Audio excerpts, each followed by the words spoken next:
TV. I'm Marijuana Man, and I'm here today to talk to you about Stephen Harper's new drug strategy. Stephen Harper, the Prime Minister of Canada, has announced his new drug strategy. Well, I'm here to tell you folks, this is not new. In 1987, Prime Minister Brian Mulroney, another conservative monster, introduced Canada's first new drug strategy, and it's exactly the same as what Harper's talking about today. Three-pronged approach: treatment, prevention, and enforcement. $64 million Harper has decided to dole out again. Now, the first time this happened, what actually went down was that the part about prevention was to be matched by the provinces. Now, no money was ever put up by the provinces, so no money was actually allocated in that situation. The RCMP ended up with some $50 million back in the late 80s to start their drug program. Now, this is all part and parcel to the same thing. This has got nothing to do about safety. It has nothing to do with health. It has to do with business. Absolutely straight up business. And these guys are even evil enough to admit it, as far as I can tell. Now, it's all over the newspapers, and of course, Harper is garnering support from he's got his Minister of Health, Tony Clement. Tony Clement, well, he's a suspicious character. He came up through the ranks of the Reform Party and all through the prohibitionist stuff with Harper, and he's hung on and hung on and hung on, and finally lost his seat. Tried to get reelected, couldn't. Tried again, couldn't. So what did he do? He moved to the constituency where his cottage was, up in Parry Sound, where he squeaked out a little victory, and now he's the Minister of Health looking after our drugs and drug portfolio. Now, Tony Clement said in the newspaper the other day, he said, as of today, we're back in the business of an anti-drug strategy. And I quote him, we're back in the business. That's what it's all about, folks. It's straight up business. Another guy who had glowing things to say about Harper's new strategy was a guy named Tony Canavino. Tony, the two Tonys here. Tony Canavino is the president of the Canadian Police Association, who's going to get, well, they say $22 million going to the police, but it's always going to be a whole lot more than that. And they don't ever tell you about how much they're actually giving them and how it's being distributed to them. This is not a new strategy against drugs. This is the continuing strategy to make money off prohibition. Now, it wasn't too long ago that the drug czar from the United States, John Walters, was up here. Now, why do these people come here? Harper is adopting exactly the system that would come out of the mouth of John Walters. Now, they're buying it. Now, it's because it's good business. They're making large off this. Now, apparently the United States has spent something like $1 trillion so far on their war against drugs. I'd like to know how much they've made, how much money that's generated. $5 trillion?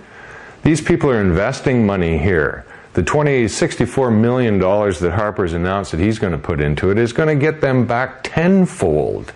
They're going to get it in court costs. They're going to get it in lawyer fees. They're going to get it in judges' wages. They're going to get it in right down the line through the guards, the jails. Soon we're going to have to build more jails, they'll be saying, because we've got so many drug criminals to put in jail. Now, in 1987, when Mulroney introduced his plan, it was 2 days after Reagan announced his war on drugs.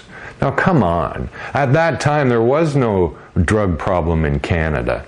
And at that time, 50% of all drug charges laid were for cannabis. Now today, flash forward to the 21st fucking century, Harper, you dork. I can't imagine how this man can stand up there and not just burst out laughing at how he is fishing us in to his little game of making his fat cats richer by preying on people who use substances that somehow have become illegal. Now here's the confusing part in all of the press releases that I see about this. Oh, they talk about the hard drugs, the cocaine, the crystal meth, and it all gets confused with this Insight harm reduction program that's going on. The whole article just shifts completely to that, to harm reduction. And Stephen Harper says, I'm not convinced that harm reduction works.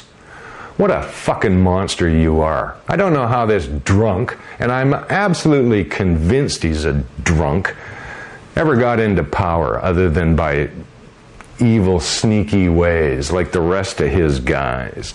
Now here's another thing. John Less. He's the BC Minister of Public Safety and our Solicitor General.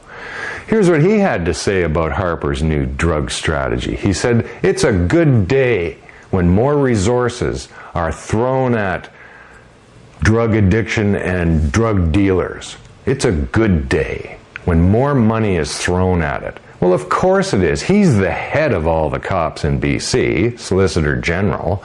You know what his background is? Economics, economic development. This man knows money. Money, money, money. He's a Solicitor General. He has his hands on the entire drug purse that they don't and they can't even account for and won't account for. These people are up to the worst things. Now, with 70% of all drug charges being laid right now in Canada for cannabis, what does this mean? What drug strategy does he have? They talk about crystal meth and cocaine and that they're going to get tough, but no, it's all about grow ops. You know it. They're going to start arresting as many people as they can for cannabis. And it's going to stay the same. It's stayed the same since 1987. Nothing changed with Mulrooney's drug strategy, which is exactly the same as this one. What Mulrooney did was he planted a seed, the seed of prohibition, that grew into this plant that had many branches where they harvest off completely. This is money being sucked up from the taxpayer, going out to all these branches of government that they've created around drugs. Drug rehabilitation, drug research, drug. Even the police have their own drug committee because there's so much money involved here. That's what it's all about, folks. I urge every single person to go out and tell everybody they know, to write a letter right now, right today. And it's so easy with the internet. You can go on there and find out where your member of parliament is. They have an email address, every single one of them. Go out there and email them and tell them that you do not support this asinine plan of Stephen Harper's. It will not work, it has not worked, and it will never work. Please do not vote for this in Parliament. I do not support this, and I will not support you if you do vote for it. Please, I beg of you, send this now. It's up to us. It's the people of Canada have got to stand up here and stop these monsters. Do you know John Walters, the drug czar, who came up here and they coached our people? They went to the Canadian Centre on Substance Abuse, who partly and mostly determined the policies around drugs in this country and taught them how to get into this business. They taught them, those monsters. You know who John Walters is? He's a cocaine dealer. He was caught with the rest of them in the Iran-Contra affair. What a lying monster. Now, in the newspaper today, at the bottom of this story, it's funny to me that the next headline right below it, it says, rats making splash in city toilets. Isn't that apropos for Stephen Harper and your not new plan? So, get out there and let's see if we can't stop this. Thanks for tuning in. I'm Marijuana Man. Peace and pot.